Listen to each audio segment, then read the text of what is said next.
Lo que sucede es que esta valla está muy cerca de la feria. Entonces, bueno, hubo un poquito de polémica, ¿no? De que relacionaban, la marca dijo que si la relacionaban con nuestro sector y todo esto. Y como en otros países pues la ley es mucho más estricta respecto a este sector, pues entonces no quieren ningún tipo de relación, ¿no?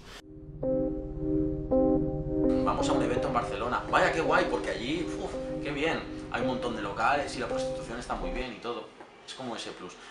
Entonces, lo notamos con la Mobile, lo notamos con la Fórmula 1, con motociclismo, lo notamos con el Sonar, lo notamos con todo este tipo de eventos, ¿no? Entonces, según el perfil del evento, nos llega un público o nos llega otro. Pero que etiquetarla como destino sexual, como de turismo sexual, no, verdaderamente no.